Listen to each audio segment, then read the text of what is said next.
You, the one gone to dust and so prostrate. The purity that frees one from attachment. The virtue that frees one from the lower realms. The one path, the sublime pure reality. To the Dharma that pacifies that prostrate. Those who are liberated and also show the path to liberation. The holy field qualified with realizations, who are devoted to the moral precepts. To you, the sublime community and ten virtue are prostrate. Homage to the Supreme Buddha, homage to the Dharma refuge, homage to the great Sangha, to all three ever devout homage. To all worthy of respect, bowing in bodies as many, as all realms, atoms, and all aspects. The supreme faith I pay homage. Do not commit any non-virtuous actions. Perform only perfect virtuous actions. Subdue your mind thoroughly. This is the teaching of the Buddha. A star, a visual aberration, a flame of a lamp, an illusion, a drop of dew or a bubble, a dream, a flash of lightning, a cloud. See conditioned things as such. With these merits may sentient beings attain the rank of all seeing, subdue the foe of faults, and be delivered from the samsara's ocean, perturbed by waves of aging, sickness, and death. So you all have this A4 size blue book in front of you. So just open to the pink section.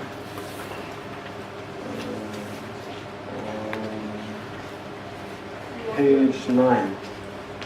There's a pink section. The first colored paper is pink, and then the section after that. Look at page 9.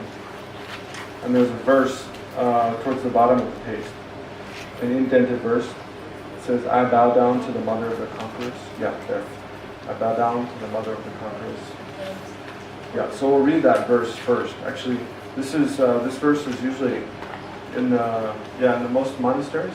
When they recite the Heart Sutra, usually they recite this verse first.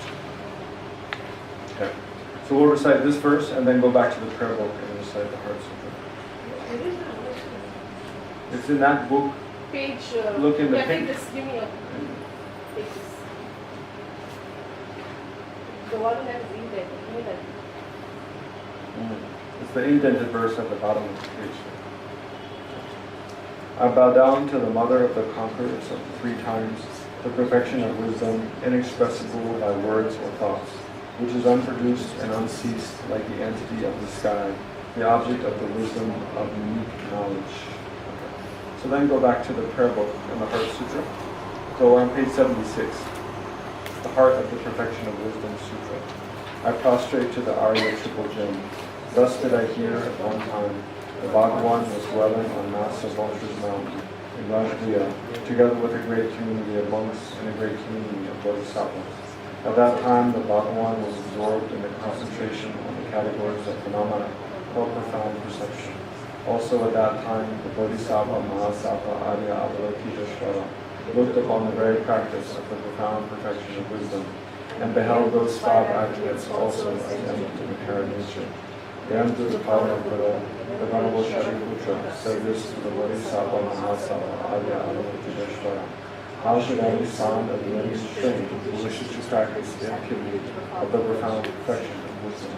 He said that, and the Bodhisattva Mahasattva Arya Avalokiteshvara said this to the Venerable Shariputra. Shariputra, any son of lineage or daughter of lineage who wishes to practice the activity of the profound perfection of wisdom should look upon it like this, correctly and repeatedly beholding those 5 aggregates also as empty of inherent nature. Form is empty, emptiness is form. Emptiness is not other than form. Form is also not other than emptiness. In the same way, feeling, discrimination, compositional factors, and consciousness are empty. Shariputra, likewise, all phenomena are emptiness, without characteristic, unproduced, unceased, stainless, not without stain, not deficient, not fulfilled.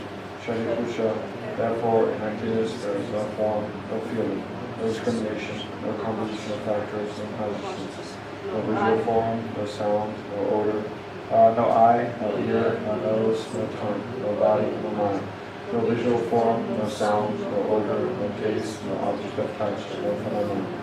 There is no eye element and so on up to including, no mind element and no mental consciousness element. There is no ignorance, no extinction of ignorance and so on, up to and including no aging and death and no extinction of aging and death. Similarly, there is no suffering, origination, cessation, or path. There is no result of wisdom, no attainment, and also no non-attainment. Shariputra, therefore, because there is no attainment, bodhisattvas rely on and dwell on the perfection of wisdom, the mind without obscuration and without fear. Having completely passed beyond error, we reach the end point of Nirvana. All the Buddhas who dwell in the three times also manifestly completely awakened, go unsurpassable, perfect, complete enlightenment, in reliance on the perfection of wisdom. Therefore, the mantra of the perfection of wisdom, the mantra of great knowledge, the unsurpassed mantra, the mantra equal to the unequal, the mantra that thoroughly pacifies all suffering, should be known as truth, since it is not false. The mantra of the perfection of wisdom is declared, Ayada Om Gabe Gabe Pare Gabe Pare Samgabe Bodhi Swaha. Shariputra, the Bodhisattva and Mahasattva, should train in the profound perfection of wisdom like that. Then the Bhagavan arose from that concentration and commanded the Bodhisattva and Mahasattva Arya Avalokiteshvara said, well said, son of me, it is like that. It is like that. One should practice the profound perfection of wisdom just as you indicated. Even the Tathagatas rejoiced. The Bhagavan having thus spoken, the Venerable Shariputra, the Bodhisattva Mahasattva Arya Avalokiteshvara, the nodes surrounding in their entirety, along with the world of gods, humans, asuras, and Brahmanas, were overjoyed and highly praised that spoken of the Bhagavan. So then skip to page 98. Yeah, 98. Page 98. Page 98. 98. There's a short mandala off there. So this is short mandala and the mandala to request the teaching. This ground, anointed with perfumes, strewn with flowers, adorned with Mount Meru, 4 continents, the sun and the moon. I imagine this as a Buddha field and offering. May all living beings enjoy this pure land. O holy and perfect Khor Lama, from the clouds of compassion that form in the skies of the Dharmakaya regions, please release a rain of vast and profound Dharma, precisely in accordance with the needs of those to be trained.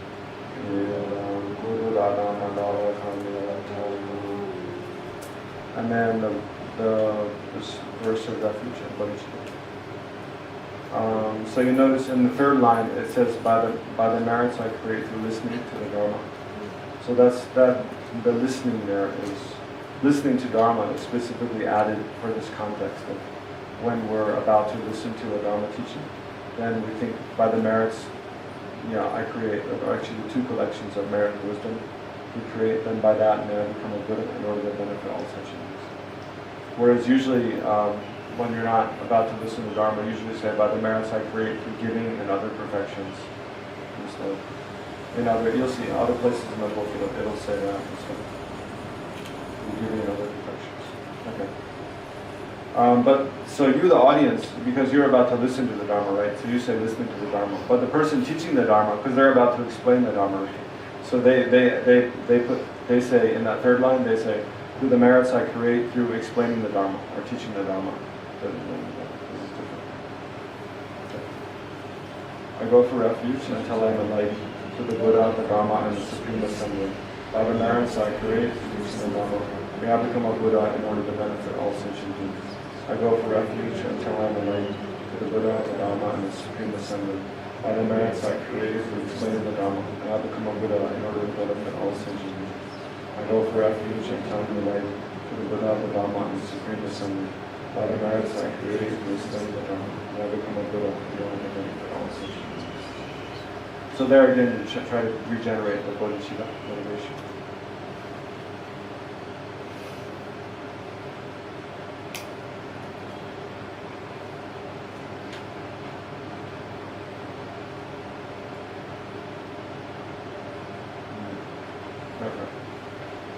So let's go over just briefly this handout, the conduct and practice, 1 A4 size piece of paper. Just briefly look at that first. The main points I already explained yesterday, but I hadn't read this at that time. So this conduct, I explained yesterday the basic studies program consists of mainly attending teachings or lectures, guided meditation, discussion group, meditation at home, and then an exam at the end, and then also this. So this is about your own sort of practice of pure morality during the course. So that's what this describes here: conduct and practice criteria. So basically, it's a voluntary obligation. There's no someone kind of overseeing or. I mean, in the context of a residential course, it might be different, but here it's a non-residential course.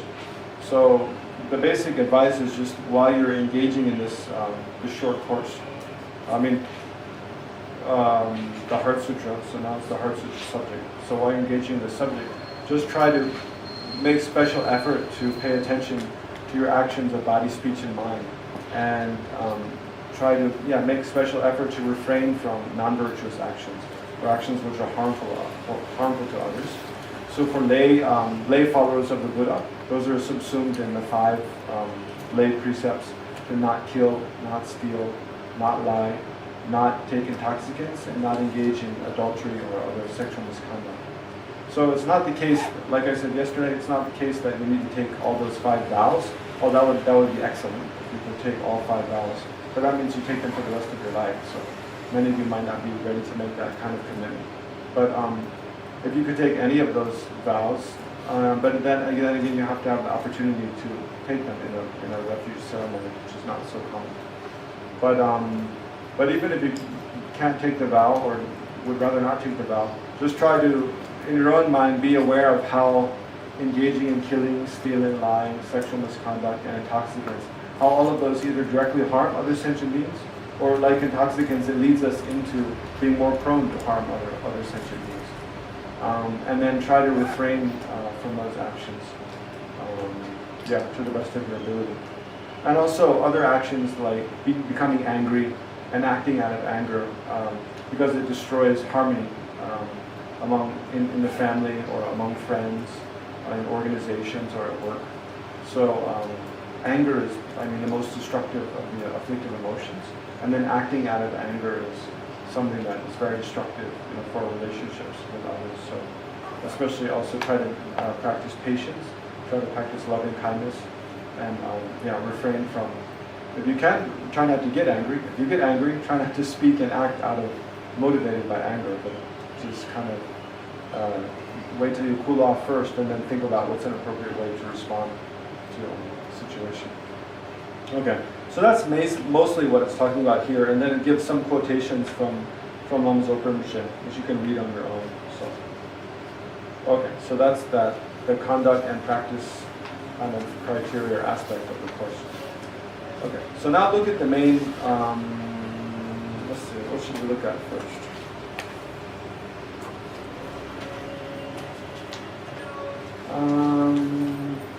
Let's look at the chart first, actually. In the back of the book, there's 2 sections of charts. And we want to look at the blue section.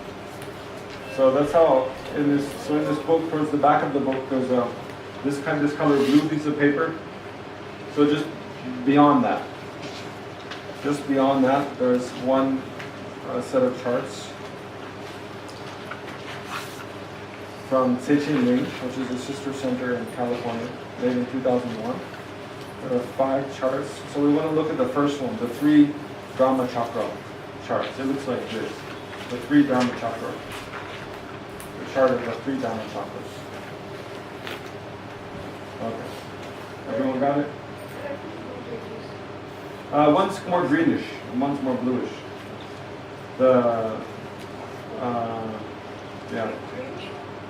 The bluish one, more bluish one. Behind that, the 3 Dharma chakra chart. Okay. So I want to talk about the 3 Dharma chakras.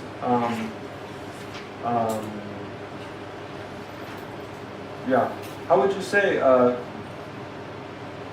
the 3 Dharma chakras? Dharma chakra, okay, is Sanskrit already, but how would you say 3 Dharma chakras? Team? Team. No, it's not talking about in the body. Oh, sorry, I didn't understand it. The 3 Dharma chakras. How would you say the 3 in this context? 3 Dharma chakras. 3, the word 3, how would you say? Team. You say Tin Dharma Chakra, Tin Dharma Chakra, or Dharma Chakra Tin? Tin Dharma Chakra. Tin. Tin Dharma Chakra. Three Dharma Chakra. Hindi 3 also. Three. 1, 2, 3. Sanskrit. 3. Three. It's not three. It's Okay. three. Yeah. 3. Not three. Because the name of the center actually is the Choe Khor Sum Ling. The land, which translates as the land of the 3 Dharma chakras. So you could actually rename the center. I'm not sure how you'd say land, but the 3 Dharma chakra. Ling is department, no? No. Ling is like an abode or place or land. Because the name of the center is Choe Khor Sum Ling, which is a Tibetan name given by His Holiness Dalai Lama. But probably the reason he gave that name is because India is where the Buddha taught the 3. I mean, Choe Khor means Dharma chakra, right? That's what Dharma chakra means. Dar is Cho, and Khor means chakra, right? So Choe Khor Sum Ling, the name of the center, Choe Khor Sum Ling. The Choe Khor means Dharma chakra, right? And so the 3 Dharma chakras are the 3. It's like a way of dividing of the Buddhist teachings into 3 groups. So this is what I'm about to explain. But there's three like sets of the Buddhist teachings that were taught at 3 different times for 3 different types of disciples. So those together are known as the 3 Dharma chakra, right? So because those were all taught in India, then the land where they're taught is India. So that's a reason. So that's a logical name to give an Indian like Dharma center, because it's a Dharma center in the place where the Buddha taught the 3. In English you usually say the 3 turnings of the wheel. Yeah, for the 3 wheels of Dharma, or the 3 turnings of the wheel of Dharma, is usually how it's translated. Sum means 3, and Ling means just a place or land.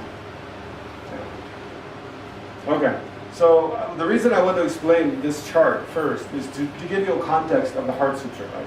Because the Heart Sutra is taught by Buddha, and it falls within one of these 3 turnings of the wheel of Dharma, right?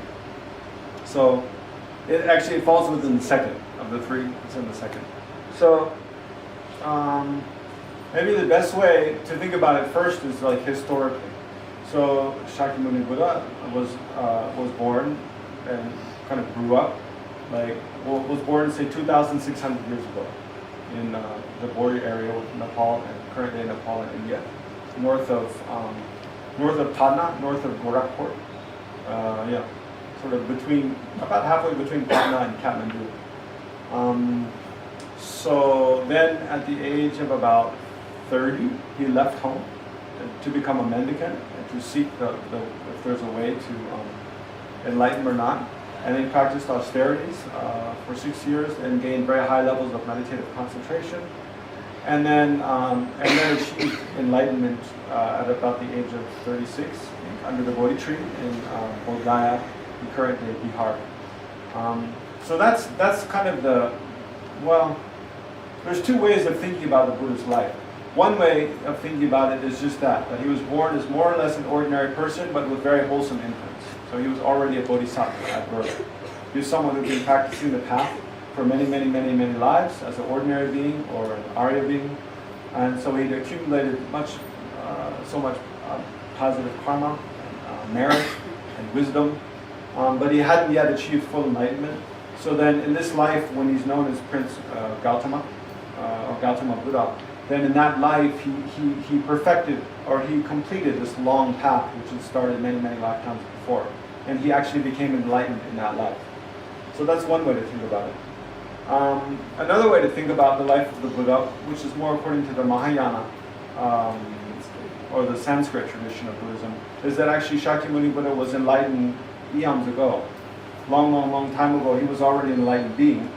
But a long time ago, before he became enlightened, he took an oath that in the future, during degenerate times, so on this planet Earth, when the beings are very difficult to subdue, very difficult to teach and guide, that he would come at this time and teach the Dharma, right?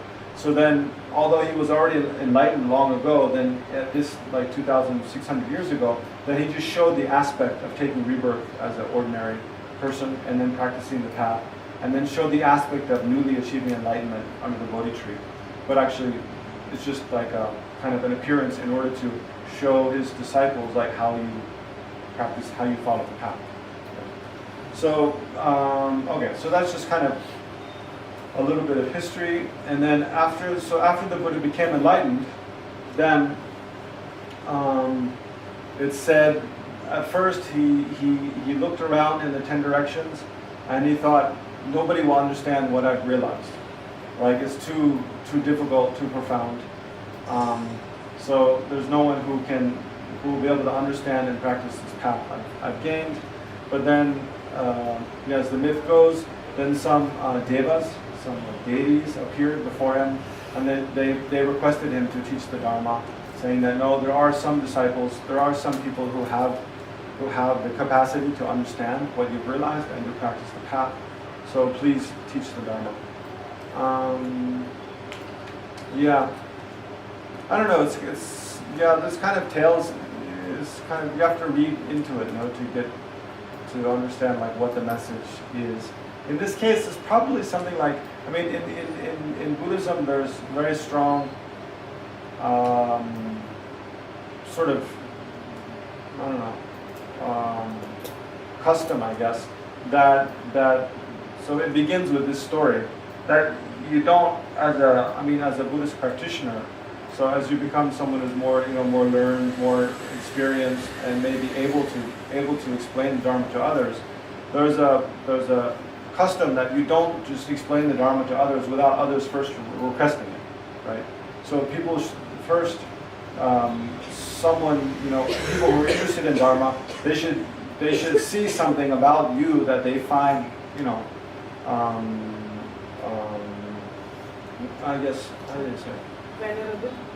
Yeah, they find venerable, not so much in terms of veneration, but they see that, oh, maybe you're someone who can answer their questions about Dharma, right? They see that maybe you're someone who has understanding or has experience, or it could be like a sort of role model, or maybe someone who knows something that they would like to know about Dharma, right? In short.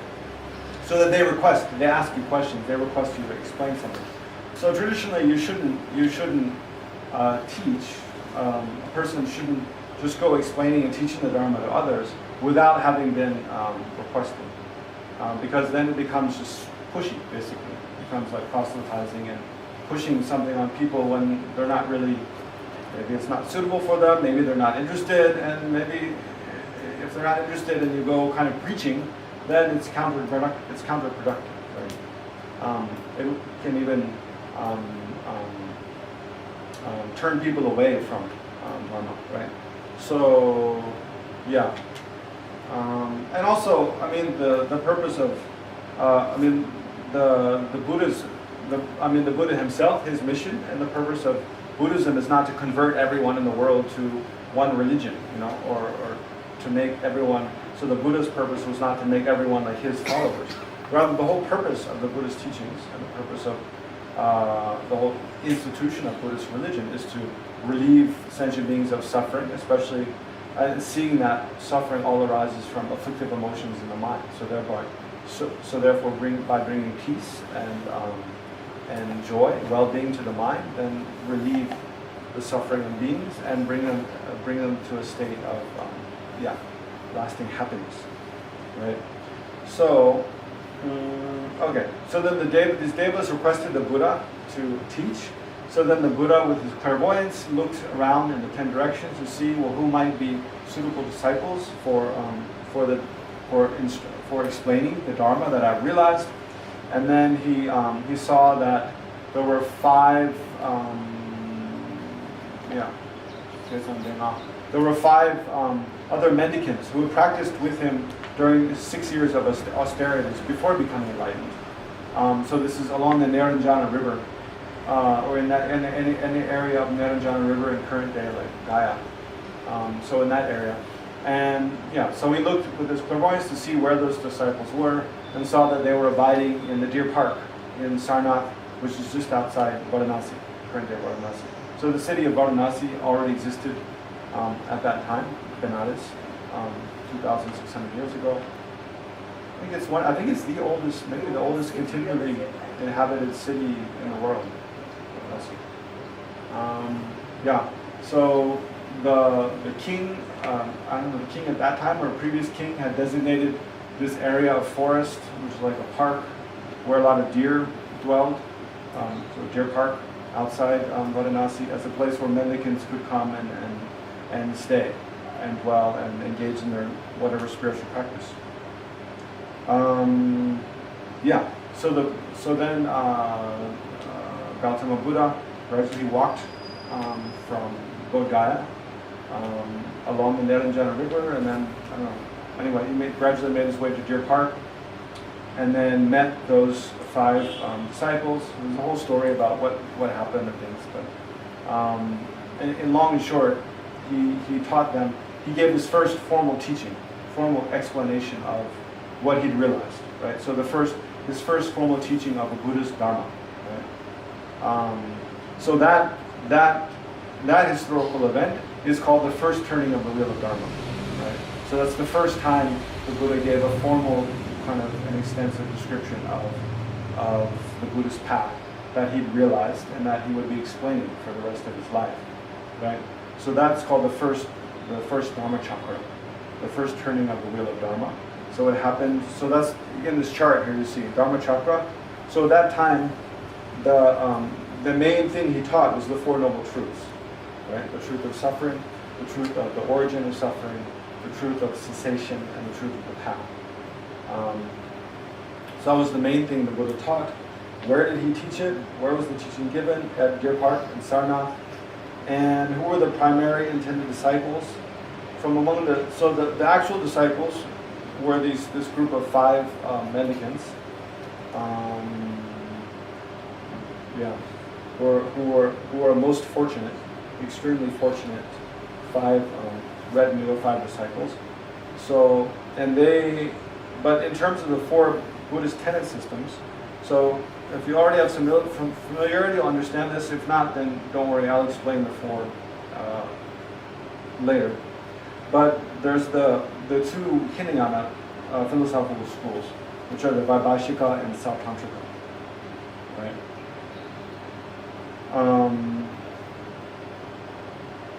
Yeah, I'll come back to that. So let's just look at the historical, just to get an idea in the mind of these 3 turnings of the wheel of Dharma in a historical way.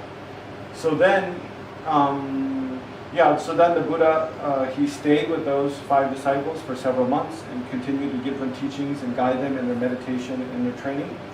And then within 4 or 6 months, all of them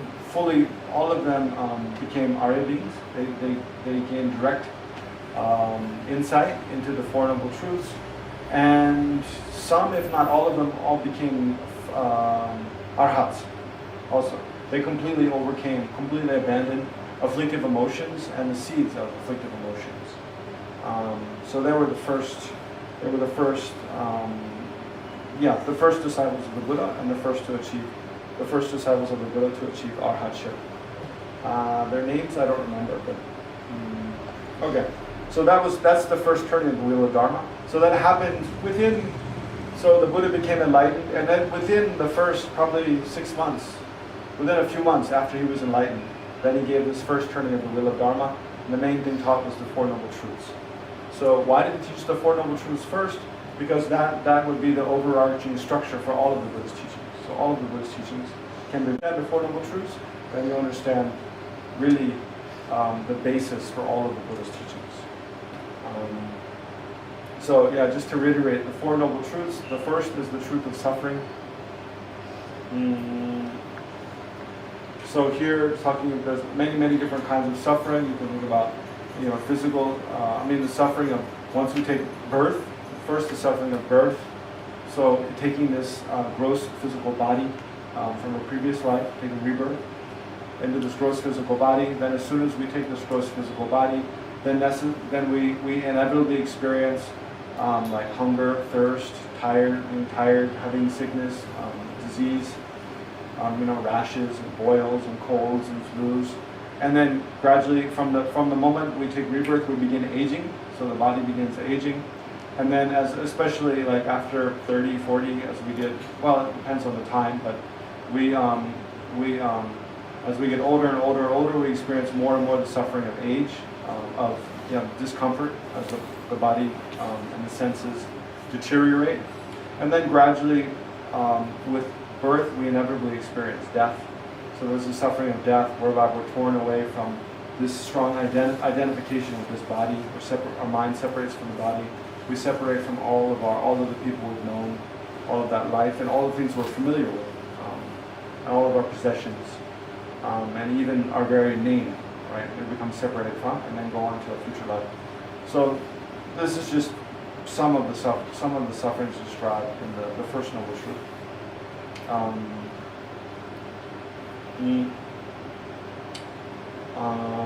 But then where does all that arise from? This birth, sickness, old age, and death. So what's the origin? So the purpose of teaching the truth of suffering first is to see that even even we're very happy, we have good health, we have kind, affectionate friends and family, we have great prosperity, even all those things going well, there's still problems. Like inevitably, just taking rebirth in this kind of, through the force of, taking rebirth as an ordinary person, inevitably a lot of problems and difficult, painful experiences inevitably arise. So how do we be free from that? Is there a way to bring an end to the inevitable sufferings of birth, aging, sickness, and death, and then all the other kind of problems that go along with that?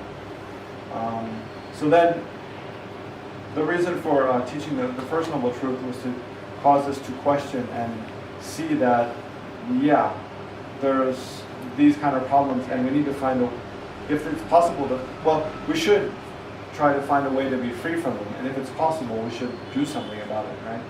So then the second teaching is the teaching of the origin of suffering, or the cause of suffering. So then the Buddha taught, actually, birth, it happens because we have afflictive emotions in our mind, right? It's because certain ignorance, attachment, aversion exist in our mind stream. That's the main force which throws us into rebirth again and again and again. So that's the main origin of suffering, is basically the afflictive emotions, and then karma, which we create through the force of afflictive emotions. So once we see that, there is a cause to these kind of problems that I experience, then it's possible to ask, can I eliminate that cause? Because as long as we don't eliminate the cause for something, it will keep coming up again and again. It's like weeds in a garden. If you have thorny kind of weeds, or weeds that give you hay fever, or irritate your skin or something, then as long as those weeds exist, you're going to keep suffering all the sickness or problems that arise when you come into contact with those, right? So that's like the contaminated body that we have. So then if we look, what's the cause of the weeds growing? It's because there's certain kind of seeds or bulbs or roots in the ground. Then as long as those are there, then even when we cut the weeds down at the surface of the ground, they'll keep growing again and again and again, right? So we need to look for, is there a way to eliminate the cause? So then we come to the third noble truth, the truth of cessation.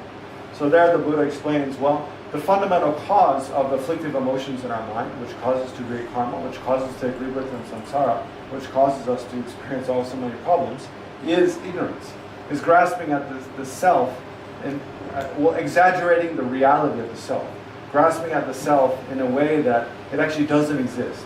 Actually, it's something so much less concrete and less permanent and less autonomous than we perceive it to be. So we exaggerate the independence and the autonomy and the concreteness of the self.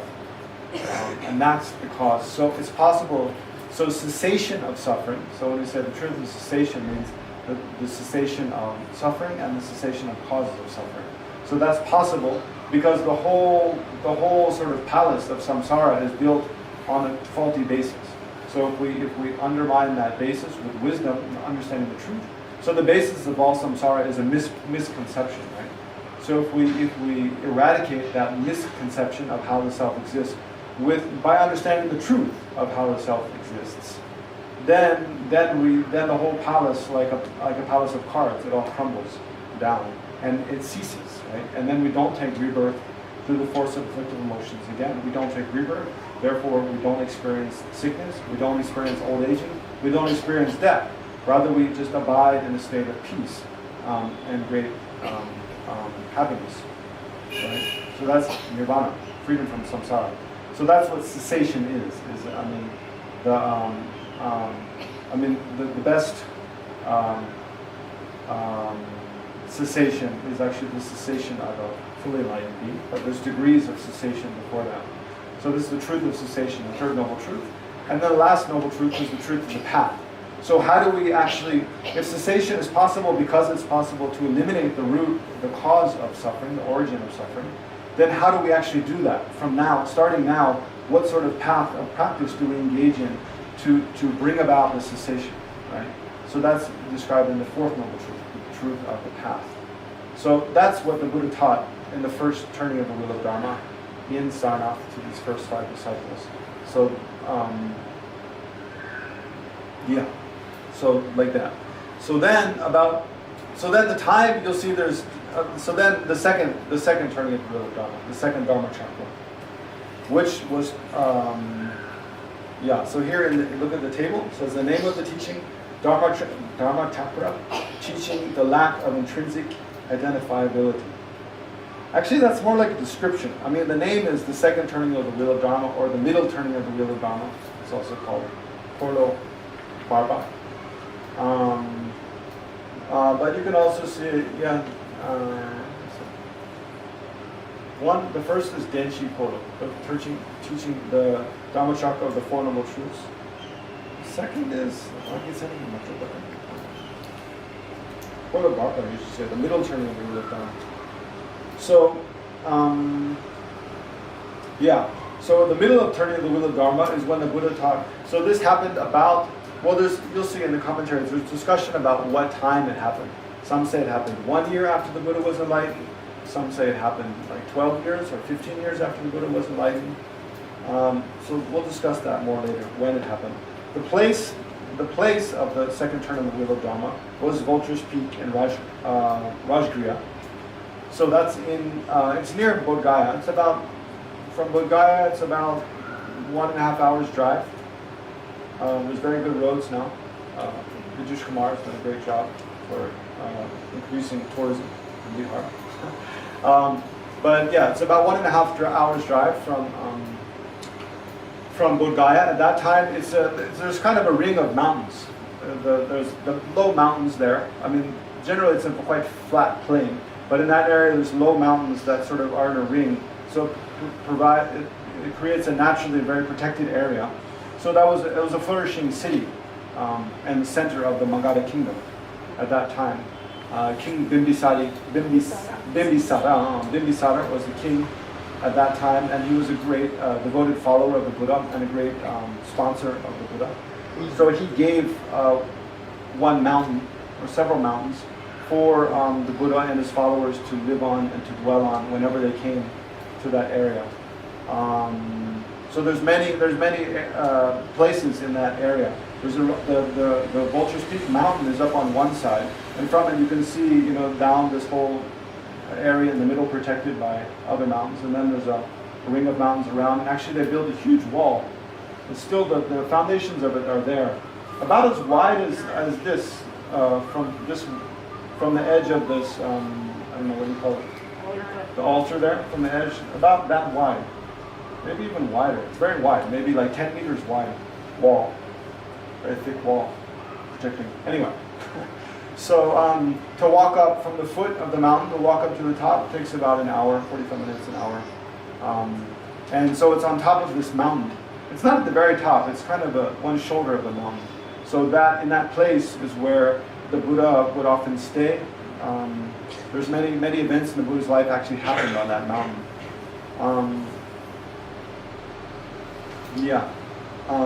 So it's in that place that the Buddha taught the middle or the second turning of the wheel of Dharma. So this is important for us because the Heart Sutra is part of this second turning of the wheel of Dharma. So what's different about the second turning of the wheel of Dharma is this. In the first turning of the wheel of Dharma, the Buddha taught the Four Noble Truths. In the second turning of the wheel of Dharma, the main thing taught was actually the ultimate reality, the most fundamental nature of the way things exist, right? Which is, here it's described as teaching the lack of intrinsic identifiability. Probably that doesn't make much sense to you right now, but I'll explain gradually. The lack of intrinsic identifiability, or emptiness, or shunyata, selflessness, anatma. That is the main thing taught in the second turning of the wheel of Dharma. And although anatma was taught in the first turning of the wheel of Dharma, it's taught in a much different way in the second wheel of Dharma.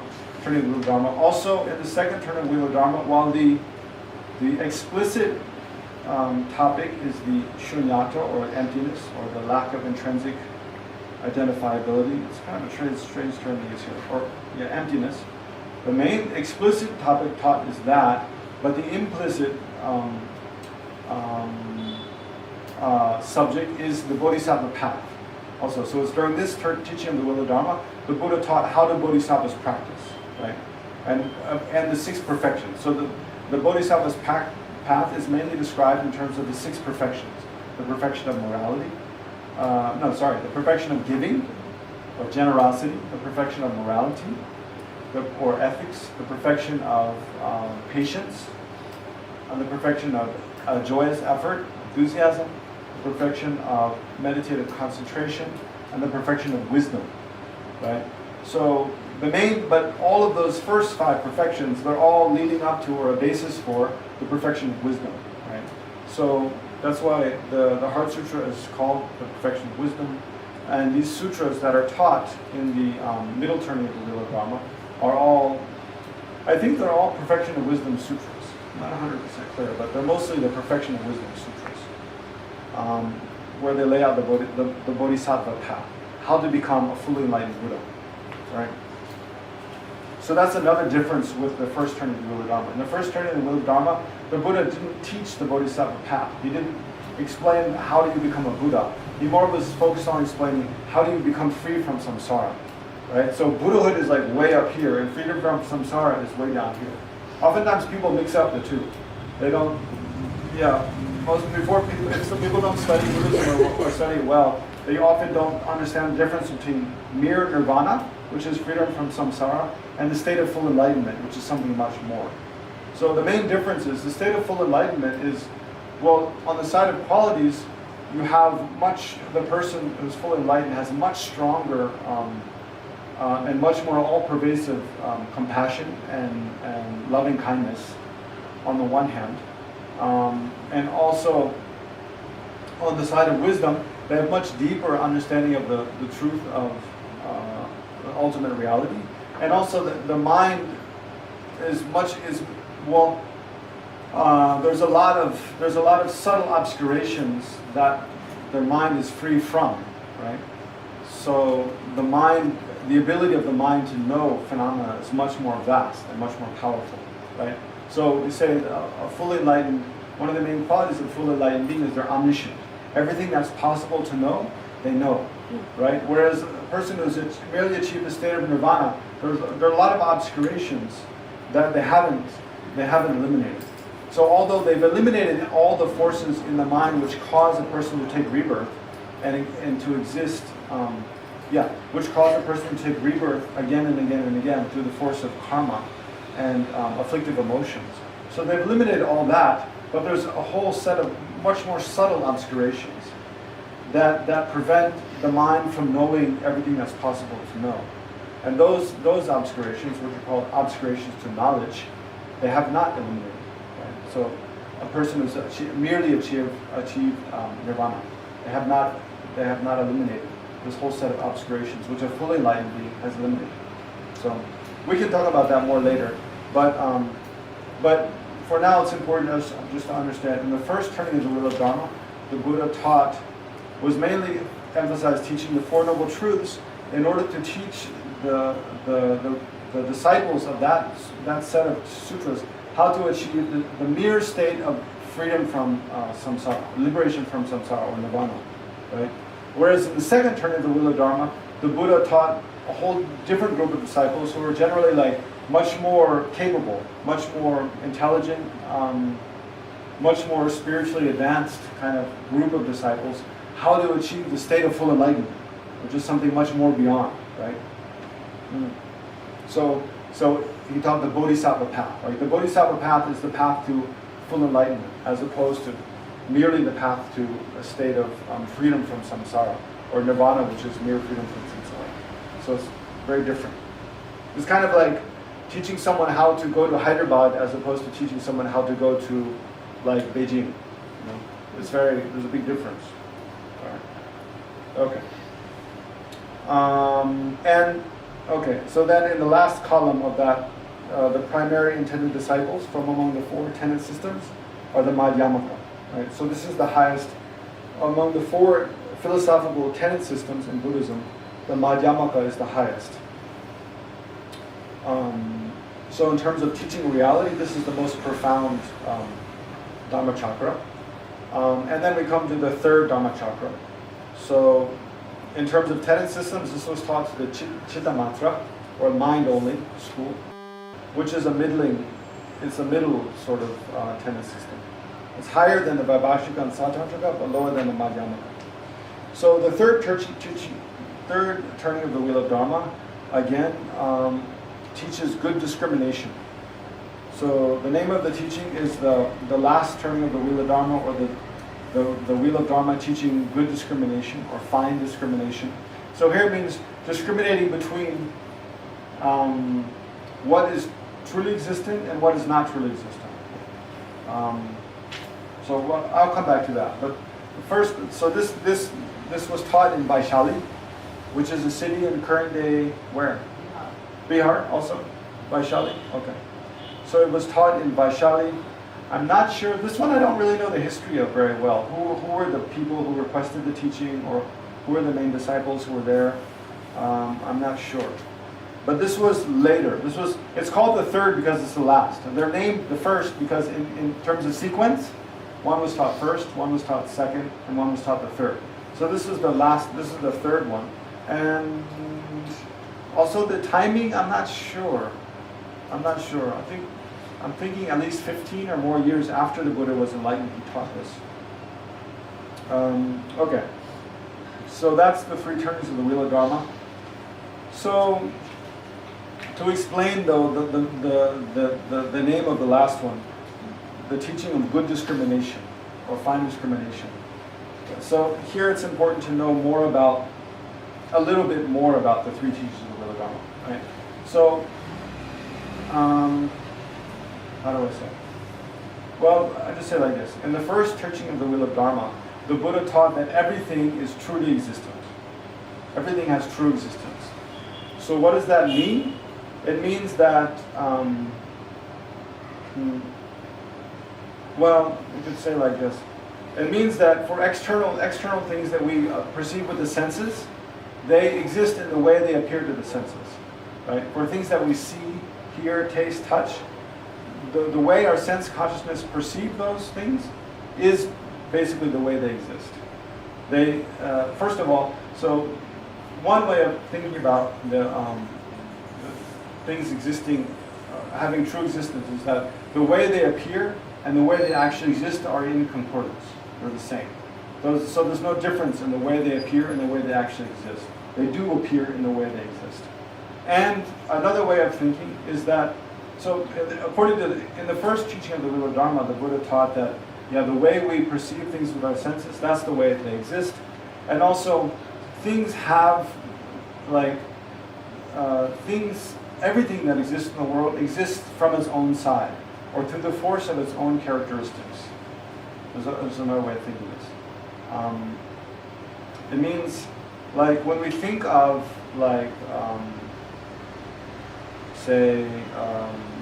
think of a tree, for example.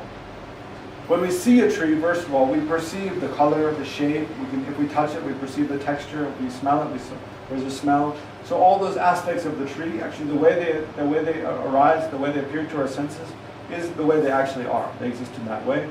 But not only that, even when we think of the tree, like there is like a real tree out there, as opposed to tree just being like something, like when we dream of a tree appears to the mind in a dream, but it's totally not real. It's just a dream tree. Right? A dream tree has no reality like an external real tree. Like a dream tree, we can't, when we wake up in the morning, we can't go and pick apples off it or touch it, or in the middle of the day it doesn't produce any shade, like, because it's just a dream. It's just kind of an illusion that appears to our mind, right? So in the first turning of the wheel of Dharma, the Buddha taught that like when we think of tree, it's not like just an illusion to our mind. In reality, it really is this externally existent tree.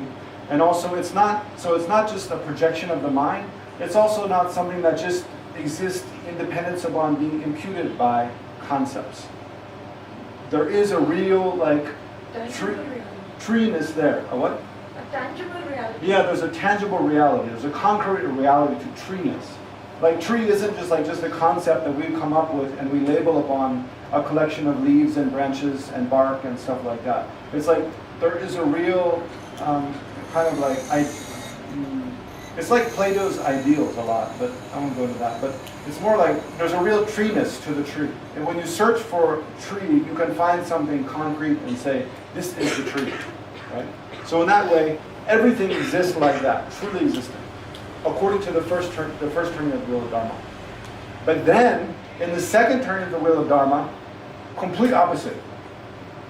The Buddha taught the complete opposite. Nothing has true existence. It's very strange, So it's very strange because, well, why would he do that, right? Just to emphasize, in the second turning of the wheel of Dharma, the Buddha taught, first of all, the way things appear to your senses, they don't exist like that at all. Totally an illusion. The way everything appears and the way it exists are different.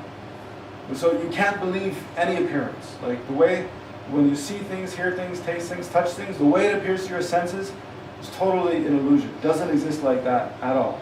And when you think about, when you think about even the tree, if you look for some real identifiable tree, you won't be able to find at all. It doesn't exist, right? At all. So it's a radically different way of describing the world. Totally different. So that's why, now we come to the third teaching of the wheel of Dharma. So that's why in the third teaching of the third Dhamma chakra, teaching the good discrimination. So here good discrimination means discriminating between these two totally different sets of explanations, like what is it that truly exists and what is it that doesn't truly exist? How do you reconcile these completely different presentations that the Buddha has given? So in this third turning of the wheel of Dharma is an attempt to rectify the first two and say, well, what he meant in the first one was this, what he meant in the second one is this, and the final intention of the Buddha is this, right? Is the third turning of the wheel of Dharma. So it's the third turning of the wheel of Dharma that, well, so just to go over again. In the first turning of the wheel of Dharma, the Buddha said everything is truly existent. And the second turning of the wheel of Dharma, he says nothing is truly existent. In the third turn of the wheel of Dharma, then he divides everything that exists into three groups, right? The first group is called other-powered phenomena. So this other-powered phenomena means phenomena which arise through the force of causes and conditions, right? Like us. Our body, our mind, we as a person, we arise through causes and conditions, right? We arise through our mother and father embracing, and through conception and birth, and then independence upon food, air, clothes, breath. Our bodies arise. Independence upon, previous, you can say a stream of consciousness that came from a previous life into this one. Then this life's consciousness arise, and from moment to moment to moment, we see everything we experience. It causes our consciousness to continually evolve and change, right? So we see how we change moment to moment on the basis of many, many causes and conditions. So in that sense, we're other-powered. We exist through the force of causes and conditions, which are not us, right? So just like You think, well, did you create your own body? No, it's created by our parents, right? So in that way, it's other power. Did you create your own mind? Everything that's in your own mind? No, it's influenced by by things we hear, things we learn, things we see, things we taste. All those things affect like how we think, how we feel, what we remember, what we don't remember, right? So in that way, our mind is also other power, right? It's shaped, changed and shaped by cause and conditions which are other than self. Did you have a question? Yes. Oh yeah, sorry. What's your question? So with regards to this, you say that the first, the turning of the wheel of Dharma, Yeah. Buddha taught that everything exists. Everything is. Everything truly exists. Truly exists. Yeah, this word very But then- important. Everything truly exists. But then when they talk about the third truth, which means that This is some- totally different. In the use of truth in the terms of the Four Noble Truths, Yeah. it's completely I know. different. Okay. I know. But Okay. my question is when you talk about cessation of suffering, Yeah. you do then talk about the ultimate reality, right? Because Yeah, you have to. Yeah, So because then- that's how you cease the suffering. yes, so Yeah. then how do you reconcile that everything truly exists and then the ultimate reality? Yeah, we'll come to that. But it's a very good question. Keep it in mind, I have and a we'll come to question. it. Yes, I know. You're next on my list. When we look at these classification Yes. and we look at the canon systems, normally Chittamatra comes below Madhyamika, Yeah. and Madhyamika is supposed to be the pinnacle of Yeah. all understanding Yeah. and the causal enlightenment. It is. Yeah. So in that context, how come in this chart, Uh-huh. Chittamatra is the third one, Oh. the third turning, where there's a reconciliation between the first teaching and the second teaching? Yeah. Yeah, very good question. So it's not the case that, yeah, and you lead me into my next, well, I'll come back to it. You're leading me to my next kind of subject, but I need to finish this explanation. So I was saying, in the first teaching of the Wheel of Dharma, the Buddha taught everything has true existence, which means everything, there is an essential, like when you think about tree, the example, and you look for a tree, there is an essential tree that you can find. There's something truly existent there that it's not just dependent upon concepts, it's not dependent upon convention. There is a real thing out there, right? And the treeness of the tree, or the tree's essence, it exists through the force of the tree's own characteristics. It's not something imputed by anything outside or given by anything outside. It's the essence of that thing. So everything has this essential existence. So that's what we mean by true existence. So in the first turn of the Wheel of Dharma, the Buddha taught everything has true existence. One reason was because for the audience, who were the intended audience of the first turning of the Wheel of Dharma, if you were to tell them nothing truly exists, they would be like, you're crazy.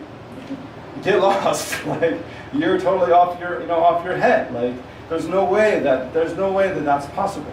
And so there would be no way for the Buddha to guide them any further. Right? That would be end of story. Because it's like something too totally beyond their ability to possibly consider or much less comprehend, right? So for that reason, the Buddha taught them, okay, just be comfortable, relax, everything truly exists, but you need to know about the Four Noble Truths, so I'll teach you the Four Noble Truths and how to practice the Four Noble Truths in an effective way, like beings, totally different kind of beings, who are ready for this very profound and radical teaching that nothing truly exists, right? So it's a totally different audience. So to those beings, the Buddha taught the ultimate, the final, the most subtle, most profound, the ultimate truth, you could say, the final truth. So that is the highest teaching. The second turning of the Wheel of Dharma is the highest teaching. But you can imagine for people later, they hear about both and they're utterly confused, right? So to relieve the confusion and doubts of those kind of people, then he gave the third turning of the Wheel of Dharma. To say, okay, Yeah, these two you can reconcile them by thinking this. So the audience for the third turning of the wheel of Dharma is people who are they're not as limited as the audience for the first turn of the wheel of Dharma, but they're also not as developed and prepared as the people as the audience for the second wheel of Dharma. They're somewhere in the middle. So for that audience, the Buddha taught that, like in the first turn of the wheel of, the Buddha reconciled the two. So that's what I was explaining when I was talking about other powered phenomena. In the third turn of the wheel of Dharma, the Buddha said you can divide up everything that exists into three kinds of things. One is other powered phenomena. So other powered phenomena means anything that arises through the force of causes and conditions. So everything that's impermanent. So everything we can see with our eyes, hear with our ears, all the objects of our sense consciousness, even our own thoughts, our own mind, our bodies, us as a person, all the physical world, or the physical world, the mental, everything mental, and then things which are imputed upon those two, you could say, non-associated constitutive factors. All those are other powered phenomena. So we taught all those things are truly existent. But yeah, anyway, all those things are truly existent, and the ultimate nature of phenomena is truly existent, but permanent phenomena, like abstract concepts, like the mere lack of obstruction, which is the meaning of like uncompacted space. It's the mere lack of obstruction, or like the classification all phenomena. It's an abstract kind of concept that we apply to the class of all phenomena. To everything that exists. So those kind of things are permanent, meaning, they're permanent. They're not changing. They don't depend for the existence. They don't depend upon causes and conditions. They don't change moment by moment, but they're static. They're static phenomena, which are mere objects of our conceptual consciousness. So those things are not truly existent. Whereas other powered phenomena and ultimate existence is true existence. Truly existent. Explain the second point. Give an example of that, what you just said. The second point. What you just said. Yeah. About there not being other power. Oh yeah. But Yeah. they are real. Right. And they are imputed. So. Well, they are imputed actually. Yeah, So they're imputed. you are mentioning Yeah. that they're different from other power, namely not caused by causes and conditions. Yeah, permanent phenomena. Yeah, so therefore I want to give an example of that. An example of a permanent phenomena? In one way the easiest is like the lack of something. So, like there's a lack of, there's a lack of a water cooler here. There's the absence of a water cooler on my desk. Or absence of a watermelon, you could say. The absence of a watermelon on my desk, it's something that exists. We can perceive it. We can understand it. The mere absence of something is always a permanent phenomenon. It doesn't change. It doesn't exist on dependence upon cause and conditions. It doesn't change from moment to moment, but it's something that exists. Right? Or you could think of like the number 2. Numbers. The number 2, does it change moment to moment? No, it doesn't. I mean, if you have 2 books, like you have 2 things, those 2 things, they change moment to moment, but 2 is like an abstract concept, which we create to describe a certain number of things, right? Any phenomena we can count as 1, 2 of these, 2 of that. So, but you think of like a number, 2. It's an abstract concept that its existence doesn't depend upon causes and conditions. There's not like you can bring together, like making a cake. You can't bring together some flour and water and eggs and mix it up and you get 2. It's not like that. There's nothing that comes together, or a plant growing. It's not like you need seed and water and earth and sunlight and then 2 grows up. 2 is not like that. It's a fixed phenomenon. It doesn't change moment to moment. It doesn't depend. It's not other powered independence upon cause and conditions. Although it is like all abstract concepts, it is merely imputed by the mind. So for that reason, it's not truly existent in the case.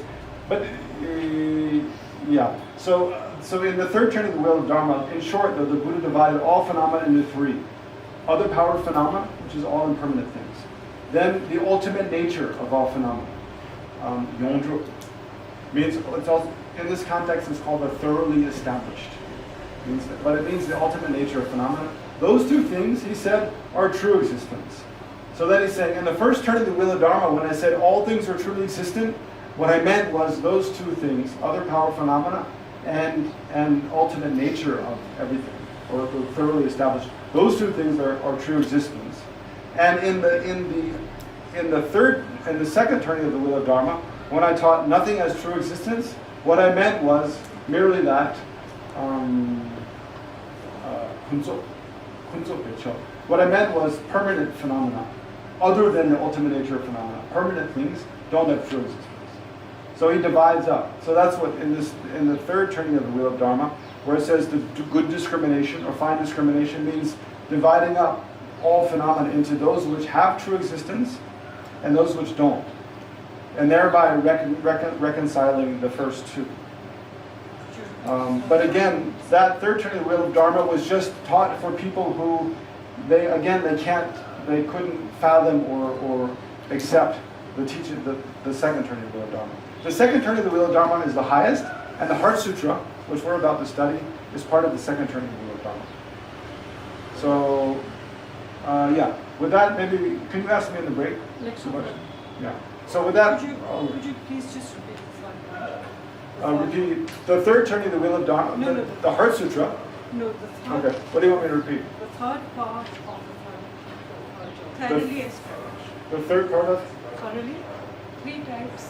The three types. Oh, the three types of phenomena. Oh, yeah. In the third turning of the wheel of Yes, Dharma, yes. the Buddha, the Buddha taught all phenomena can be categorized, classified into three types: other powered phenomena,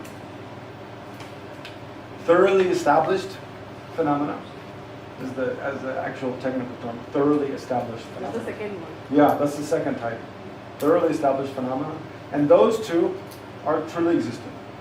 So there will be two you mentioned, not three. And then there's a third. Permanent things. The third is, actually it's called Kunzo Becho. Self-powered or own? What? Self-powered. No, that's the first. The first is self-powered. The second is thoroughly established. The First is third other power. is, First is auto power, not self. yeah, the first is other powered phenomena. The second is thoroughly established phenomena, which means it's the ultimate nature of things. It's the Third way. one is permanent things. Yeah, the third is permanent phenomena other than the thoroughly established. Because the thoroughly established is a permanent phenomenon, but it's different because it's the ultimate. So the third category is all other permanent phenomena. All the other permanent phenomena, then the second. Could you give an example of that? Yeah. So that is like the lack of a watermelon on the table, or the number two, or And they don't the have mere those- lack of obstruction. The third one, which you just said, Yeah, that's the third one. That's what the number two is an example of the third one. But we, It's a permanent phenomenon. what, The third one, which you said, the first one is other power, yes, mainly existing causes and conditions. yes, And the second one you said is thoroughly established phenomena. yeah, And the third one you said is permanent phenomena. yes. How do you distinguish between those two? Well, yeah, that's a good question. Sebastian is asking, how do you distinguish between the second and the third? The second is thoroughly established phenomena, and the third is other permanent phenomena. It's like, actually, the technical term is Could you give us the Tibetan name so we can learn it? Go to the maybe in the break. Yeah. Kunzo Becho. It's, how do you translate it? It's like deceptive phenomena, really. The third one is like deceptive phenomena. It's like, but, okay. So the difference, Sebastian's asking, what's the difference between the third one, let's say deceptive phenomena, and the second one, is thoroughly established phenomena. The second one, thoroughly established phenomena, those are impermanent. Those are permanent, sorry.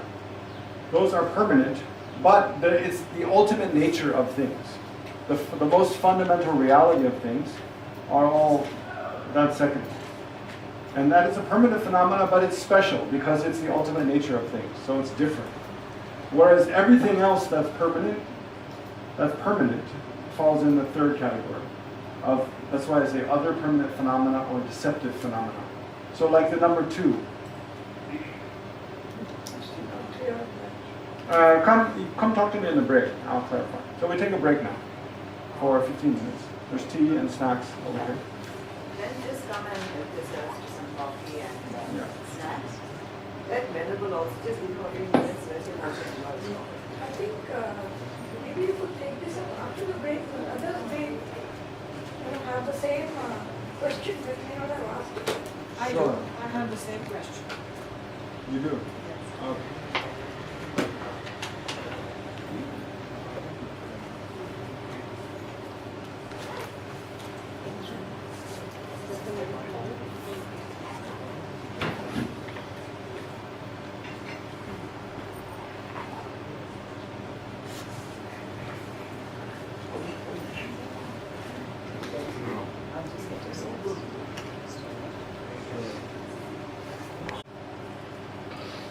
You're comfortable to meditate?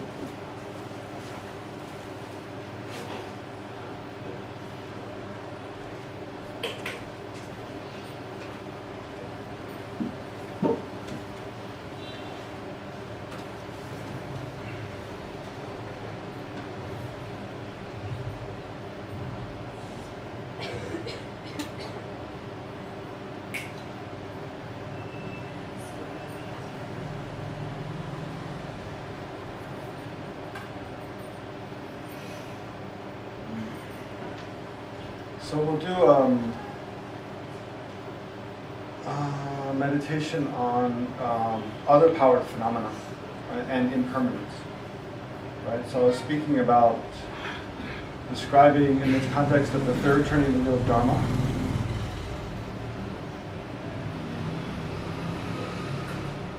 How all phenomena are classified into 3 groups.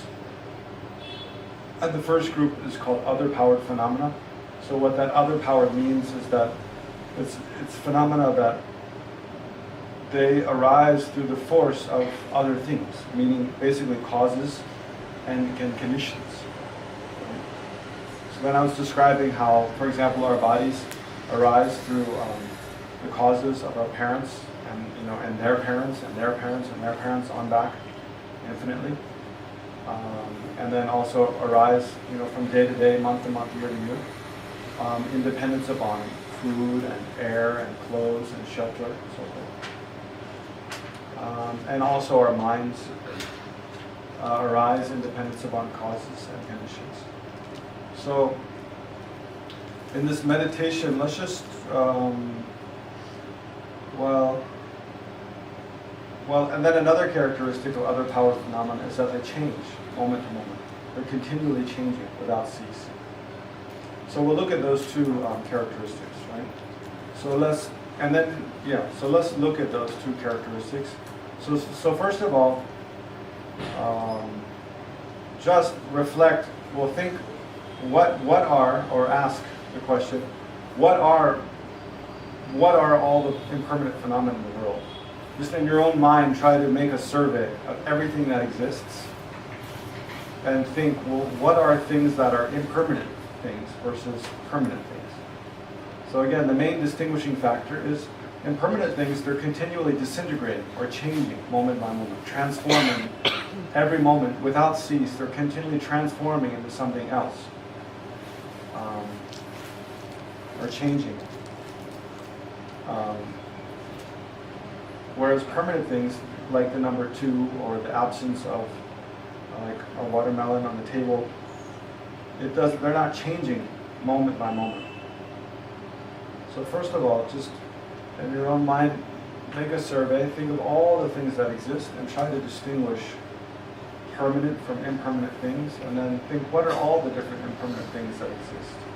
Right. So take 5 minutes, think like that. Analyze that.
then think about, or ask the question, is it true? So all these different impermanent phenomena, then they're described as changing continually, changing moment by moment. So is that true or not? Is it true that all the physical objects, which are objects of our senses, all mental phenomena, and then other phenomena like person, oneself as a person, which is imputed upon the basis of physical and mental, our body and our mind, imputed upon the basis of physical and mental aggregates. Is it true that all these phenomena are continually changing, are disintegrating and transforming moment by moment? And what does that mean? Right? So try to analyze those questions and try to get a sense of how impermanent phenomena are changing.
And then think about how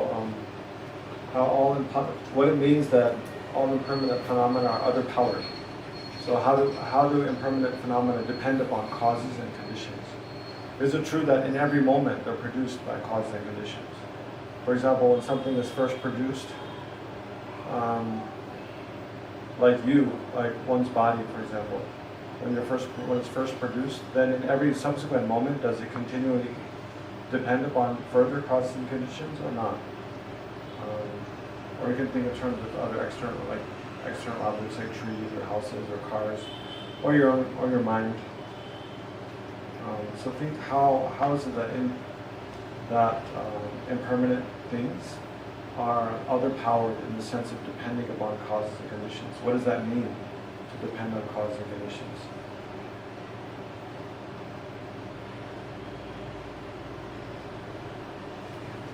And then especially apply both these reasonings to yourself. Am I impermanent? Oneself. Are you changing moment by moment? Moment by moment, do you depend upon causes and conditions or not?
And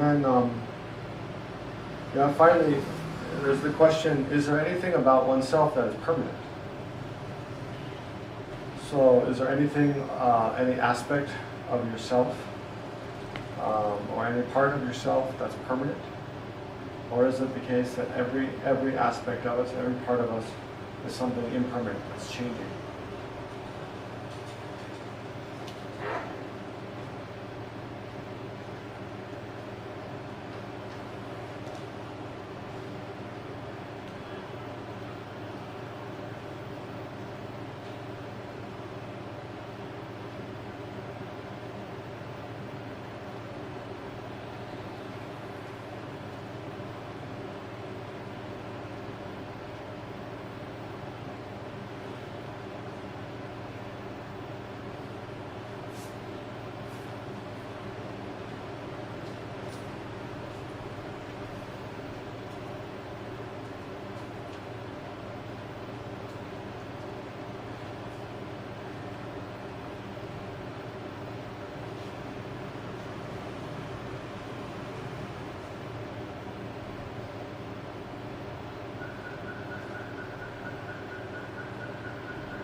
Okay, let's stop there. I have a question. Okay, what's your question? In the second category, namely that which you have said are abstract concrete phenomena, you gave a number 2. No, that's the third category. We're talking about the third category. No, the second category you gave number 2. No, I gave 2 as part of the third category. Then what is that part of the second one? The second one is the ultimate nature of all phenomena. It's called the thoroughly established. It means the ultimate nature of phenomena, the most fundamental nature of phenomena. That's the second category. What would be an example of that? Well, for Madhyamaka, it would be the table's emptiness of inherent existence. Your own emptiness of inherent existence would be for that. But for the mind-blowing school, it's slightly different. But it's the self-insist of persons, the self-insist of phenomena. There are that second category, and that is a permanent phenomenon. But it's different than all the other permanent phenomena because it's truly existent. All other permanent phenomena are not truly existent. This is according to the Chittamatra. The other thing is you said the absence of melon on your table. Yeah. That is a negation of Yeah. something. Yes. While if you're talking about the number 2, Yeah. then that is sort of you are affirming it. Yeah. It's an affirmative or a positive phenomenon. While the other one is a negation. That's So true. how can they both be equated? Why are you equating a melon not being on your table? Being Hold on. equal to a 2. But you're Subhashmi and she's Dipti, but you're both humans. It's like that. They're both like the absence of a watermelon and the number 2. They're both instances. It's true. One is a negative phenomenon, one's a positive phenomenon, or an affirmative phenomenon. But they're both instances of permanent phenomena. They're both things that don't change moment by moment. They're not momentarily changing. No, that I understand. That way they're the same. About the 2. Yeah, But about the watermelon, which Yeah. is not here, yeah. it may arrive here.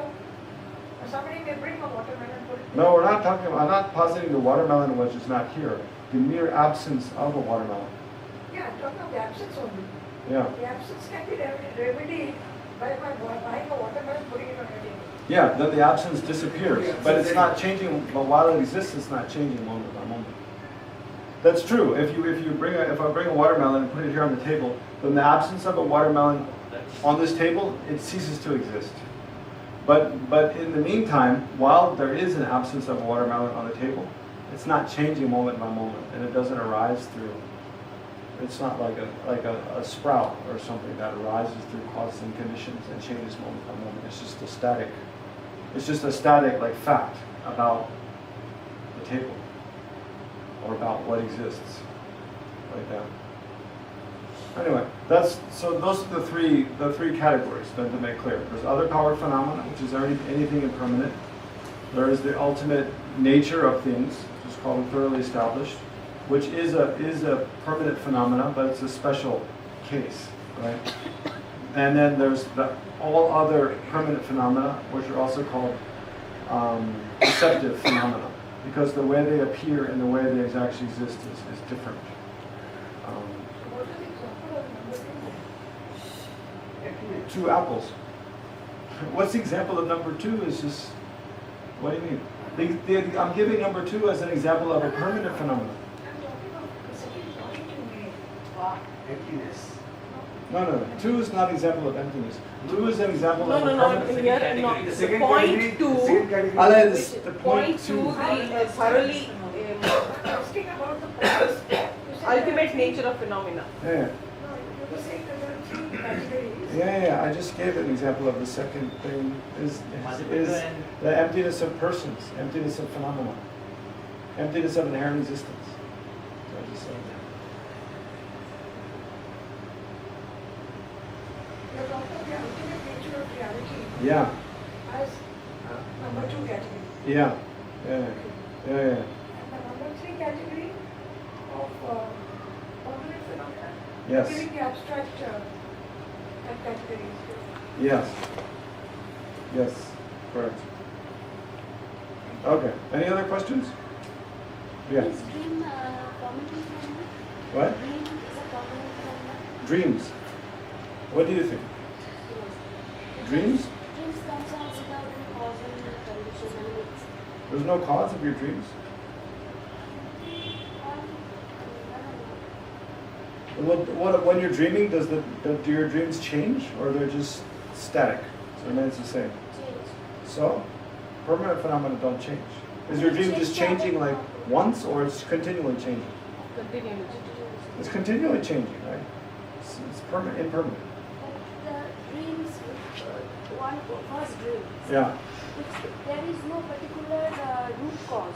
It is just coming, right? Well, they're causes, though. I mean, it's coming, but well, like, do you dream when you're awake? Yes. Well, the daydream, but that's usually because you're nodding off, actually. Some of you are probably dreaming during the last meditation. No, but when you're like sitting here fully awake, do you dream? No. So going to sleep is a cause of dreaming, right? You go to sleep, and then that becomes a cause of your dreaming. You know? Every time you go to sleep. And anything you think, I mean, oftentimes we're thinking during the day. We're thinking about something specific, like, yeah. Recently, I went to visit this mountain nearby the monastery. And to go to the mountain, I was expecting I would have to go in a shared jeep. Actually, I didn't in the end. But I was thinking about this going in a shared jeep for a couple of days. So then, like, one subsequent day in my dream, I was dreaming of riding in a shared jeep. It was like that. You know, oftentimes the things we're thinking about a lot during the day, in the dreams, those things appear. No? So that shows that there's a causal relationship. You know? Because we're thinking about something, it causes us to dream about it later. And also sometimes you're kind of pushed into your subconscious, also comes up in a dream. Exactly, yeah. So there's causes. We don't just dream. I mean, dreams seem kind of random and chaotic, but there's some relationship with what's going on in our lives usually. Or what went on in our lives. Yes, yes. Let us talk about the third one, all other permanent phenomena, number 2, number 4. They are concepts, and the concepts are in our minds, and our minds are not permanent. So how are the concepts of the numbers possible? Well, like the number 2, right?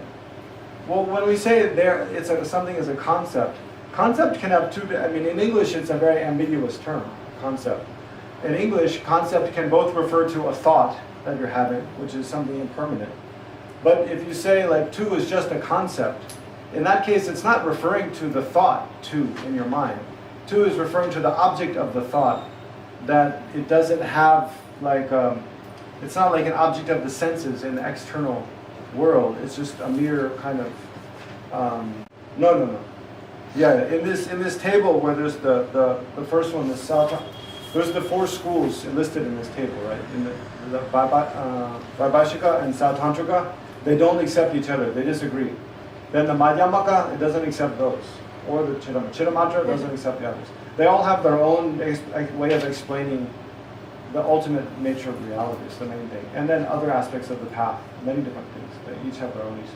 Which I won't, that's a whole other subject in the BP. So come back for that subject, tenets, which we might do later this year or next year or so. That's these covering the different assertions of these 4 philosophical schools and the reasons. So, but in this course, because we're looking at the Heart Sutra, and the Heart Sutra is a sutra that's taken as very important by the Madhyamaka school. So we'll look at mostly the Madhyamaka school presentation of ultimate reality. Yeah. Okay. Yes, please. One more question. You see, when you're talking about ultimate reality and what is conventional reality, Yes. the very number 2 comes within the conventional reality. Because That's we true. haven't designated it as 2. Yeah, it's a conventional truth. It's a So conventional it's not reality. ultimate reality. No, it's not. Who would have said it's an ultimate reality? I don't know. I mean, I didn't say. It's not an ultimate reality. It's a permanent phenomena, which is a conventional phenomenon. So when you say a permanent phenomena, Mm. which is conventional, how do you reconcile the two words? There's no contradiction at all between being a permanent phenomena and being a conventional phenomena. Because conventional phenomena are not supposed to be ultimate. Subhashini, you're getting a little mixed up. The ultimate phenomena are all permanent. But there are many other permanent phenomena which are not ultimate phenomena, they're conventional. Like that. Like the number 2 and the absence of a watermelon on the table. So what about the laws of nature, like law of gravity? Law of gravity. That's a good question. What about the laws of nature? Are they permanent phenomena or impermanent phenomena? It's acceptable in conventional truth. Well, I mean, maybe an easier one, like something that you can put in like E equals mc squared. That's a constant. No, it's not something changed. It's a description of a relationship that's not changing moment by moment, But right? with the law of gravity. But any instance of light or mass are impermanent phenomena. They're changing all. Any instance of light or mass, like E equals mc squared, E equals energy, right? Yeah. And m equals mass, right? So here C So will any be- instance C will of- be the permanent phenomenon. Yeah, any C will be- instance of mass, for example, or any instance of energy, Variables. they're all impermanent phenomena, changing. But this relationship that E equals mc squared is a static thing, Constant. right? It's a constant. So that's not an impermanent phenomenon. It's So a it comes in permanent. the third Any category. constant will be. So it's Planck's in the constant. third category. Yeah, according to the Chitta Mantra, yeah, exactly. It's in this third category. Yes, Saket. No, that's all. Speed of light is a constant. Yeah, the fact that the speed of light is blah blah blah blah blah that doesn't change, right? It's fixed. Basically postulates. Yeah, but light, any instance of light that you can measure is all changing, right? So yeah, that's a good distinction to make. Yeah. So similarly, the fact that anything that exists is empty of inherent existence, that fact is Postulate. fixed. It's a postulate, or it's a permanent thing. It's a permanent quality of any phenomena. But all of the impermanent phenomena which are empty of inherent existence, they're all changing. Right? So something can be like, like this watch is an impermanent phenomena, but it's a basis for many different qualities. It's a basis for the weight. It has weight, which is a quality of the watch. It has a shape, which is a quality of the watch. It has a value, which is imputed by, according to supply and demand. It has a certain value. And then, but one property of the watch is that it's not a watermelon, right? That's a property of the watch. That is not a watermelon. That is a property of the watch, but it's not changing. Similarly, the fact that the watch is not inherently existent is a property of the watch that doesn't change, right? So the watch is an impermanent phenomenon. It has different qualities. Some of those are different properties. Some of those properties are impermanent, like its weight, its shape, its mass, its volume. They're all impermanent. But some of its properties, like its not being a watermelon, or its not being inherently existent, are permanent qualities, because they're not changing moment by moment. Yeah, it's not easy, this distinction between permanent and impermanent. I mean, we use those words every day, but when you really think about exactly what do we mean, and exactly which phenomena fall in which group and which phenomena fall in other group, it's not easy at all, actually. But it helps to go through different examples like this and try to think about it. So that's why we did this meditation on trying to understand, trying to think about, well, what are impermanent phenomena? What does it mean to change moment by moment? What does it mean to depend upon cause and conditions? And what about me? Like, is there any aspect, did any of you find any aspect of yourself that's permanent? Not yet. Because many people believe. I mean, many of us feel that there is something. Like if we see a photo of ourselves when we were like 5 years old or 10 years old, then we think, oh, there, I was at the beach, and we feel like there's something. It's not the case that we weren't there at that time. We were there, but like we feel intrinsically like there's something that there's some essential I that was there then and is there and is here now and has not changed. It's the same thing. It's very, this concept becomes clear to me today. But Yeah. I won't say this was when before probably I got exposed to Madhyamika philosophy. right. Till then I thought there is something there. Even now if I think if there is something there. Yeah, But that's I can repeat. I know it's a reputation because of Madhyamika philosophy that I have understood. yeah, But for Yeah. general convention, that person, that irrespective of whether or not mhm, the person who's alive, would always think that there's something there for Yeah. them. yeah. That's innate grasping at inherent existence. That what he's talking about. Oftentimes, like logically, if we think about something, we know it to be the case. But when we don't analyze, when we just kind of naturally, like like this example of looking at a photo or thinking about ourselves in the past, if we don't analyze, we feel like, oh yeah, that person that was there and the one that's here is the same person. Or there's something essentially the same. But when you analyze, you see that there's nothing the same. I mean, there's similarity between that person, and there's a continuum of, body and mind that causes you to label me on both, right? I mean, in a way, it is the same person, but there's no essential person that you can say was there and is here, that is unchanging. So when we analyze, things can become quite clear, but without analyzing, there's an innate tendency to grasp at kind of concrete reality. Anyway, these are the things, this is the bread and butter of the Heart Sutra. This is the kind of things we're going to discuss again and again and again in more detail. But let's look at maybe for another 10 minutes, let's look at the commentary that we're going to be using and just start with that. So in the pink section, page number 1. Actually, not page number 1. Page number 3.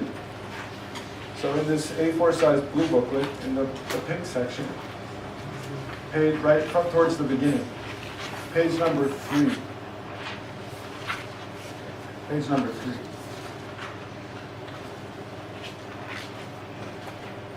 Yeah, there's the pink section. Page number 3. Yeah, it has a bunch of verses. So, everyone see where we are? Okay. So usually at the beginning of a composition, a text like this. So this is the commentary. This is a commentary on the Heart Sutra, or an explanation of the Heart Sutra by Tendar Dharma. So he's one scholar who lived,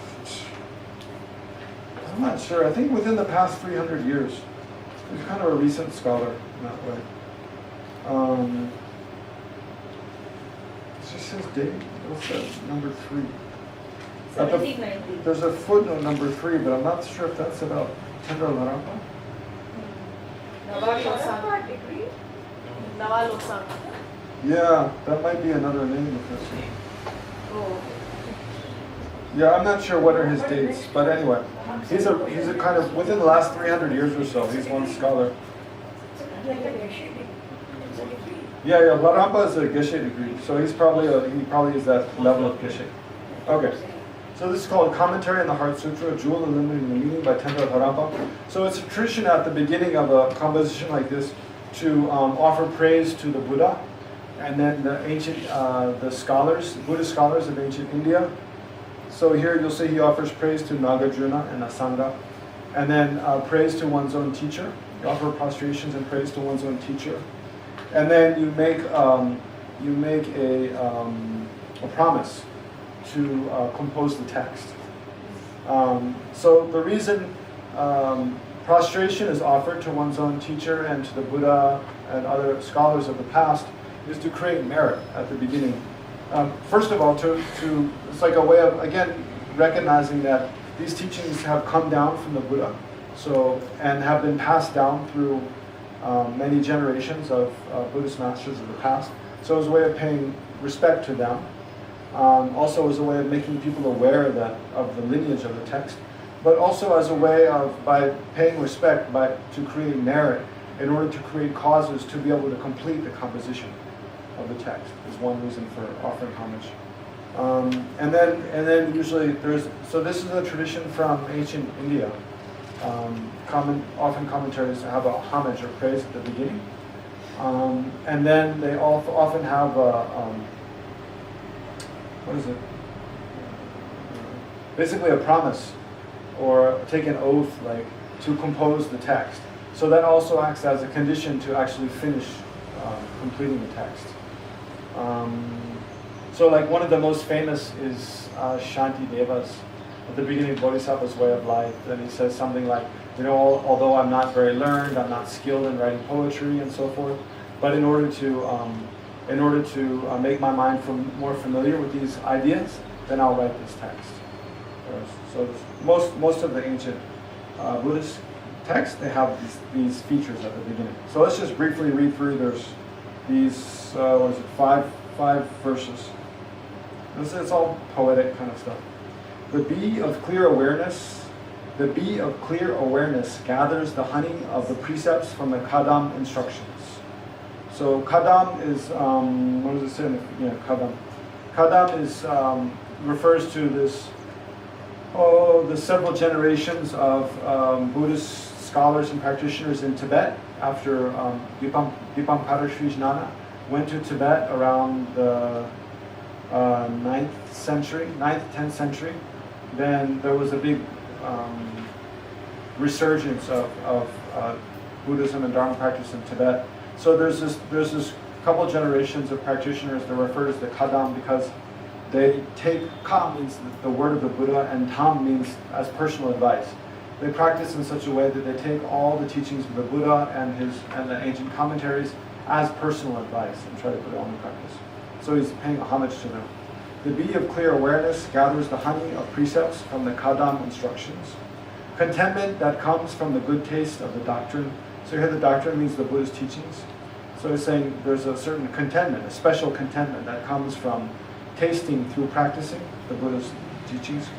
May I be protected with excellent fortune by the supreme spiritual friend. So this is the Guru, praying that the Guru protect me from life to life. The glorious one who bears the banner of the subduer's teachings. So just as like in ancient times when a king's army goes into battle, there's a special person or several people appointed to hold the flag, the flag bearer or the emblem bearer of the king. So as long as the flag is being held upright and blazing, then it's a sign that the king's army is being victorious or is still kind of intact. So similarly, when a Buddhist scholar, practitioner, when they learn and uphold and can with great confidence explain the Buddhist teachings, then it's like they're the flag bearer of the Buddhist teachings. Or they bear the banner of the subduer here means the Buddha, Shakyamuni Buddha. So Buddhist teachings. Yeah. I pay homage with the crown of my head to the lotus feet of Munindra. Munindra is another epithet for Shakyamuni Buddha. The gold mountain of his form body is surrounded by the by the light of the major and minor marks. So this is recollecting the positive quality of the Buddha's body. Just like you can imagine a mountain of gold would reflect, beautiful light in all directions. So similarly, the Buddha's body, it's like radiating with light, and has the major and minor marks. There's 32 major and I think 80 minor marks, or 60. I think 80. 80. Yeah, 80. Okay. In the ocean of sport of his auspicious speech are reflected the objects of knowledge. So this is praising the Buddha in terms of his body, speech, and mind. So the second line is referring to the body. The third line is referring to his speech, saying that everything that exists is reflected or expressed by the Buddha's beautiful speech. And in the ocean of sport of his auspicious speech are reflected the objects of knowledge. The sun of his mind destroys the darkness of the troubles of the world. So there's the analogy here is being created of if you look out on the ocean and there's waves on the ocean and the sunlight is shining, then it's like sparkles with light. So it's kind of like that. Like the ocean, the sparkling light is like the Buddha's speech expressing all possible phenomena that exist. And the light, dispelling darkness, is like the wisdom of the Buddha's mind, dispelling the darkness of the troubles of the world. Okay. Then he makes praise to different. So that's praise to the Buddha. Then the next is praise to Saraswati, the goddess of wisdom. Goddess Saraswati, graced with the glory of youth, like a goose playing in a lotus lake, remain happily in the clear pond of my unmuddied mind, and bestow upon me supreme courage. So it looks like Tendal Rampa, he probably has a special relationship with Saraswati. So he's making praise, he's making requests for her to bless him as he composed this text. And then in the next verse, he makes praise to Nagarjuna and Asanga and other scholars of the ancient Nalanda tradition. I respectfully revere Nagarjuna and Asanga, whom the conqueror himself in countless scriptures showered with flowers of explicit praise, saying they are valid persons, unmistaken. So he's praising Nagarjuna and Asanga as being beings who the Buddha himself prophesied would come in the future and give unmistaken explanations of the sutras. Although the bee of my mind cannot be comprehended, although the bee of my mind cannot comprehend the vastness of the sky of topics of the profound perfection of wisdom, this discourse, holding as much as can be taken with the point of a hair, is made to refresh those who seek much hearing. So here he's expressing like humility, saying that my mind is like a bee that can't comprehend the vast sky. I mean, you imagine a bee buzzing around, it can't comprehend like how vast the sky is. So he's saying the vast sky is like the topics that are expressed in the profound perfection of wisdom teachings. And my mind is like a bee. Like I can't know all of that, but I can't comprehend all of that. So this discourse is like holding as much as can be taken with the point of a hair. So imagine you take one strand of hair and dip in water and then pull it out. As much water exists on that. That's as much as I can explain in this text, right? Very little. But I'm making this effort to explain something of the meaning of the Perfection of Wisdom Sutra in order to refresh the minds of those who seek much hearing. So those who are like me and like to try to learn something, then for the benefit of refreshing their minds, then I'll try to explain something. It's kind of very simple. Okay, so that's the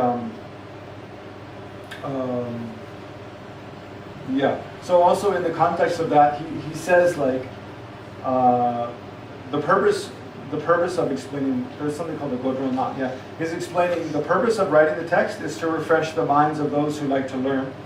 What I'm talking about is the Perfection of Wisdom Sutras and the meaning of the Perfection of Wisdom Sutras. And then indirectly, he doesn't say explicitly, implicitly it's understood that the long-term goal is in order to lead himself and all sentient beings to full enlightenment.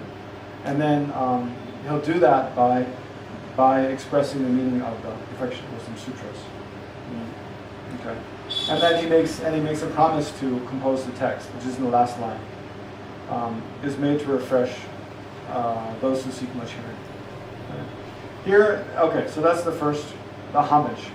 Then comes the root divisions of the commentary. So here he says, here the explanation of the meaning of the Heart Sutra has two parts, the general meaning and the meaning of the parts. Right? So the general meaning is like introduction, basically. And then the meaning of the parts is the actual explanation of the Heart Sutra itself. So, yeah, why don't we stop there today? It's a good place to stop. If I started on the general meaning, there are a lot of things that come, so then we'll leave that for next time. You have one from question? Yesterday I had that I could not clarify yesterday. Please. So you were talking about the Heart Sutras being taught by the Buddha. Yes. But then why does it say thus did I hear at one time? Because that's a good question. Actually, I think it might be explained in the commentary, but that is the Buddha instructed Ananda that after the Buddha passes away and they recite all of his sutras to codify them, to distinguish what the Buddha actually said and what are just something made up by other people. He told Ananda, you should say this, you should add this phrase at the beginning, because of course the Buddha himself didn't say, "Thus did I hear at one time." Yeah. But when all the sutras were in the first and second, third councils, when they were recited, then the person reciting it would say, "Thus did I hear at one time," meaning I heard this from the Buddha. Right. Sutra is about Shariputra and Avalokiteshvara. Yeah, that all comes. There's different kinds of Buddhist speech. Some sutras were actually taught from the Buddha's mouth. Some sutras were like by the Buddha's miraculous power, he caused people to hear them. Were like emanated from even trees or from the Ushnisha on the crown of his head, as an example. Just caused some sutras he just caused to arise in people's mind. Some sutras, like this one, is an instance where he blessed someone else to say things. So through the force of the Buddha's blessing, then Shariputra asked this question, and Avalokiteshvara gave this response. But it's all considered the Buddha's speech because it arose through the force of the Buddha's blessing. Yeah. So get ready to expand your sense of what's possible. Yes. There are many actually. There are many. Four important ones which are used by the Mahayana school. Sure. Yeah, I'll explain. All of that's coming. Yeah. But I'm glad. It's good. You're thinking about all these are all very good questions. So it's good. Think about, and then as we go through, we have another, 7 to 9 sessions. So we'll gradually go through all of these different aspects of ours. So thank you very much for your participation and meditation. So yeah, so the homework is before next class. So this is the main commentary, which we've just started. So before next class, read at least the first, 5 to 10 pages. Probably in the next class, Venerable Namjo, I expect he'll probably go at least up to page 6, maybe even up to page 9. So I would try to read up to page 9. It's not very much, just take 15, 20 minutes. And then, while you're reading, I suggest keep a little a pencil by you and mark the things that you have questions about. So you make sure to ask questions about those in the future. Indrani, can they keep these copies? Yes. For you, yes, but not for us. For you? Indrani says yes. All of you can keep copies. Please register. Yeah. But these copies are mainly made for people participating in the course, right? So if everybody that comes to the center just one time takes a copy, then we'll run out of copies. So you have to register for the... Yeah, but even if you don't register for the course, if you're planning to come regularly for these sessions, then yes, you can keep a copy. Yeah. And we're also sending out soft copies, right? There's soft copies of other commentaries, not this, other commentaries on the Heart Sutra by current day teachers. So those also you can use as a helpful reference, right? Okay. Yes. Yes. Next weekend. Yeah. Yes.